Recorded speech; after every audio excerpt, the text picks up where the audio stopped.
의사진행 발언 먼저 하겠습니다. 예, 예. 현재 법사에서 논의를 하고 있는데 네, 지금 갑자기 지금 가방위 간사, 교육위 간사가 네, 여기에 와서 그 안에서 벌어진 일을 네. 말씀하신다는 것 자체가 이게 국회 운영이 이게 합리적인지는 저는 의문이 들고요. 그렇다면 차라리 이 부분에 대해서는 이소위로 보내주시면 신속하게 우리가 논의할 수 있게 그 장을 만들 수가 있습니다. 그 의견을 다 들어보고 그걸 이 자리에서 지금 바로 결정하실 사안은 아닌 것 같아요. 아니, 지난번에 간호법도 그래서 강선우 복지위 간사를 제가 출석을 시켜서 발언을 하게 했고요. 그래서 이것도 그 양쪽 간사를 다 불러서 할 겁니까? 아니 그러니까 들으려면 양쪽 간사를 다 불러야 되는 거 아니겠어요? 입장을. 통과를 시켰기 때문에 이게 민주당이 주도해서 했기 때문에 민주당 간사를 제가 불렀습니다. 자, 김영민 의원님. 그렇다면은 위원장님 이거는 양쪽 그 간사들의 얘기를 양 당의 간사들 얘기를 다 같이 들어야 되는 거지. 그게 균형 잡힌 거죠. 그거는 정부의 의견이고 정부의 의견이 아닌 부분. 그 양 당의 입장에서 문제가 됐으면 양당 간사를 같이 불러서 얘기를 들어보는 게 맞지 않겠습니까?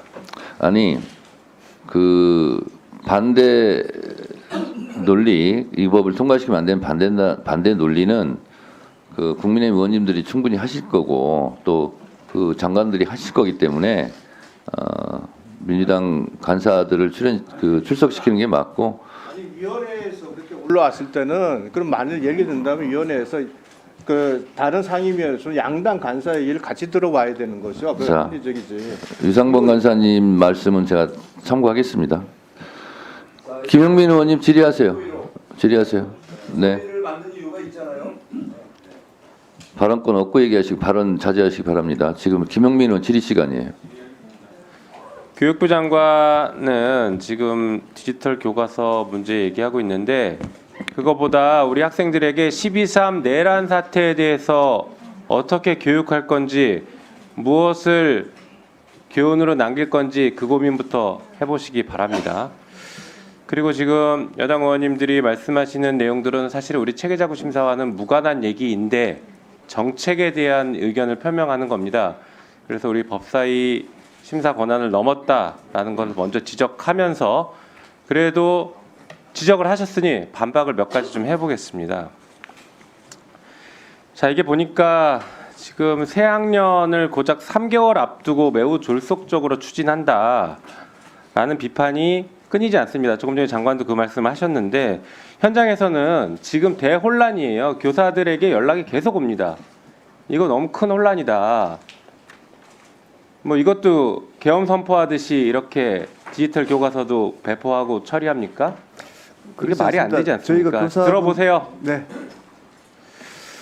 그리고 보니까 내년 3월 개학 직전에 고작 6시간 연수를 받고 교사들이 교육에 들어가야 된다라는 문제점도 제기하고 있습니다. 그것도 또 한편으로 들어보시라고요. 네. 뭐 대부분의 교사들이 현재 지금 디지털 교과서 반대하고 있는데 이 디지털 교과서와 관련된 교원 연수에 참여한 교사의 94%가 반대한다라는 입장을 표명하고 있어요. 이거 지금 도입하는 것 자체가 교육 현장에 대혼란을 가져오는 겁니다. 왜 교육 현장 혼란 생기면 또 계엄 선포하려고 이렇게 하는 겁니까? 자, 그리고 우리보다 앞서서 지금 시행하고 있는 핀란드, 스웨덴, 미국 이런 나라에서들도요.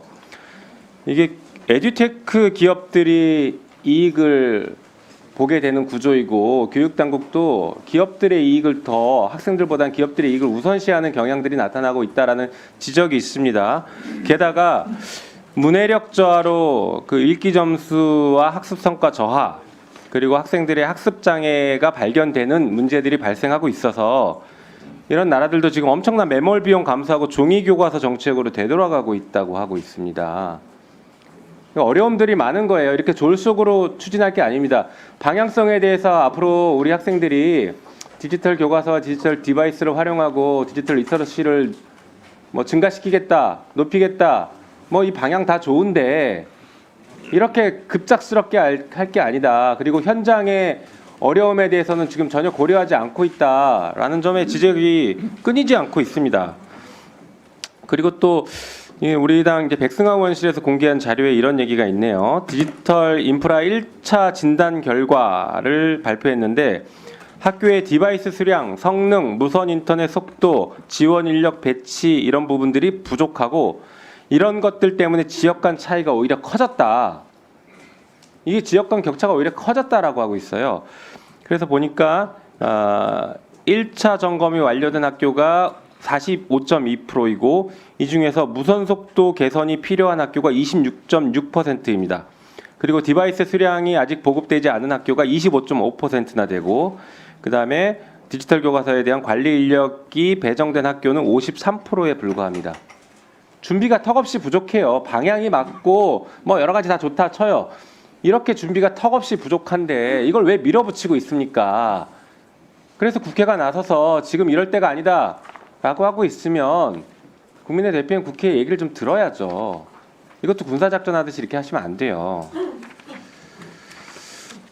그리고 또 뭐 교육부는 이게 교육자료에서 교육자료가 이제 무상 의무교육 지원 대상이 아니라 오히려 학생에게 비용 부담이 전가될 수 있다라는 주장도 하고 있는 것 같은데 그렇지 않다. 학부모가 비용을 부담할 가능성이 없다라는 평가들이 나오고 있습니다. 왜냐하면 이게 초중등 교육은 지방교육 재정 교부금을 활용한 무상 교육을 하기 때문에 학부모가 비용을 부담하지 않는다라는 반론들도 제기되고 있습니다.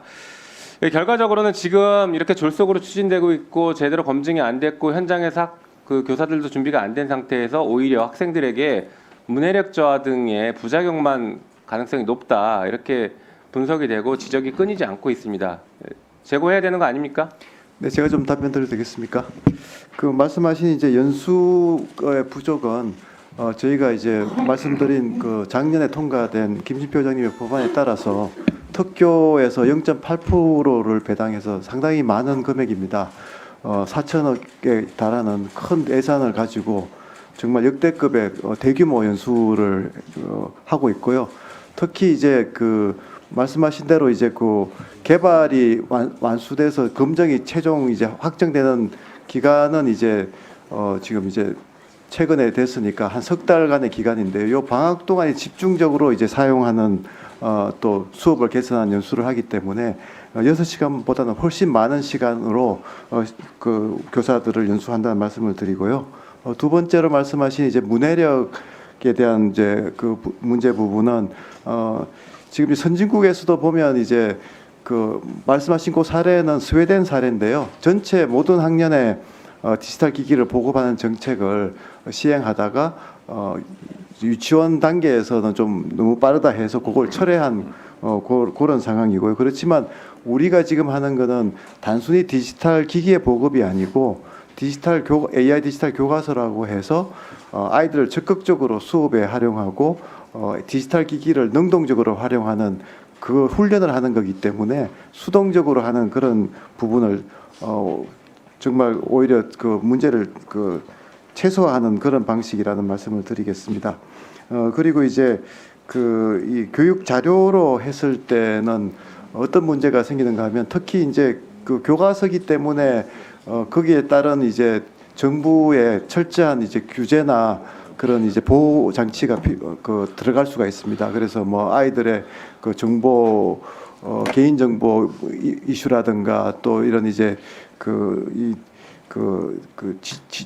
이제 지자권의 이슈도 있어가지고 그래서 이제 그 가격을 비용을 충분히 낮출 수가 있는데 그렇지 않은 경우에는 그 부담이 이제 학부모한테 돌아간다는 거고요.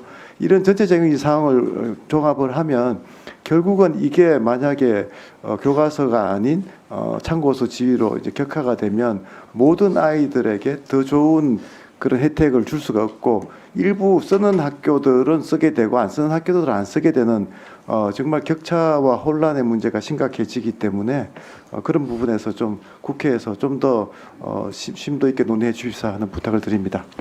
네. 원래 국회 법사위에서는 타 상위 법안에 대해서는 체계 자구 심사권만 있습니다. 원래는 내용 심사는 하지 말라는 취지인데 우리 법사위원님들의 표현의 자유상 하지 말란다고 안 하겠습니까? 그래서 하기는 하는데 이것이 저는 법사위의 권한 밖의 일이라고 생각을 합니다.